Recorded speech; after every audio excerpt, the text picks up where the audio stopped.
I'm not especially fond of the idea of being killed. No, I'm rather attached to this life. So I'm glad to live in a society that has laws against murder. And since I have no particular interest in going around killing people, when receiving the protection of these laws means being bound by them, I find that a pretty small price to pay. By the same token, I like my stuff. It's not as extravagant, opulent, or abundant as with some people, but most of it's pretty cool. That being the case, I'm averse to it being stolen.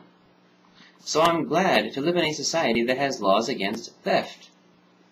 And since I have no particular interest in going around stealing from people, when being protected by these laws means being bound by them, this is likewise a very small price to pay. How do I find my morality? Well, it's a process. Step 1. I deny myself the option to justify murder and theft and such by saying that this, that, or the other deed is what God commanded me to do.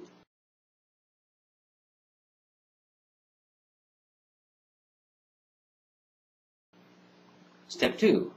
I remember that I live in a society governed by laws, including laws against murder, theft, vandalism, rape, harassment, and such. Step 3. I remember how glad I am to receive the protection of these laws, along with my friends, family, neighbors, and fellow citizens. Step 4. I understand that being protected by these laws means being bound by them. Step 5. I gladly accept these constraints in return for this protection. That is, I choose to live in a society that has these laws.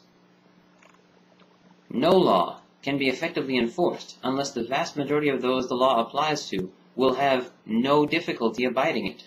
No society can long stand without effective law and order.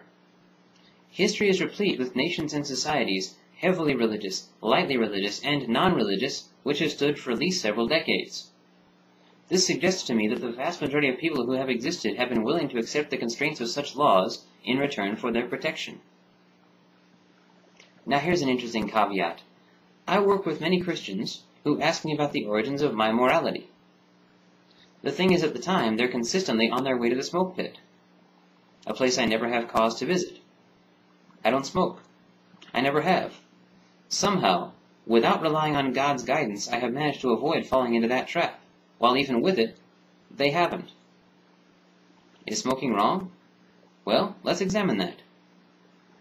Smoking. Exposure to tobacco, nicotine, and ammonia. Shown to cause cancer and emphysema. Shown to be addictive.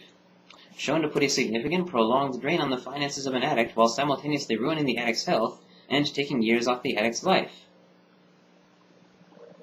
Well, anyone who has an aversion to one or more of these consequences probably has adequate grounds to see smoking as wrong. These are the cons. The pros? Well, maybe someone can fill me in on those. Now, do I know atheists who smoke? Sure. Do I know Christians who don't? Of course.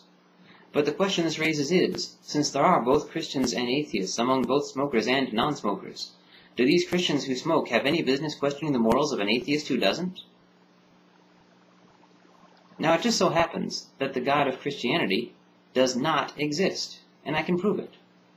It is impossible for anything all-powerful to exist, especially a cosmic Jewish zombie who is his own father.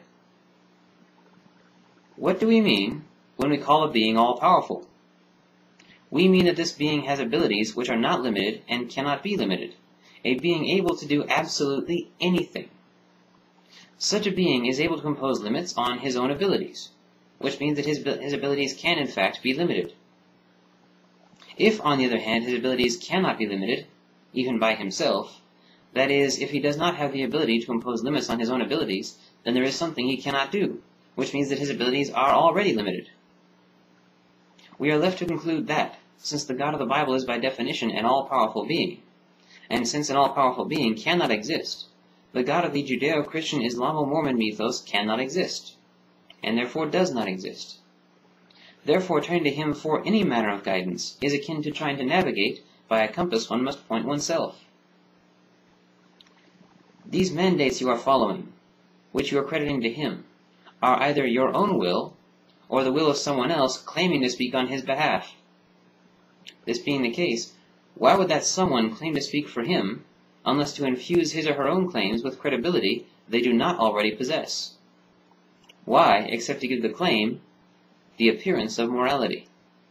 Why do such a thing, unless morality is not already apparent? Recently on one of my videos, someone posted a message containing the following comments.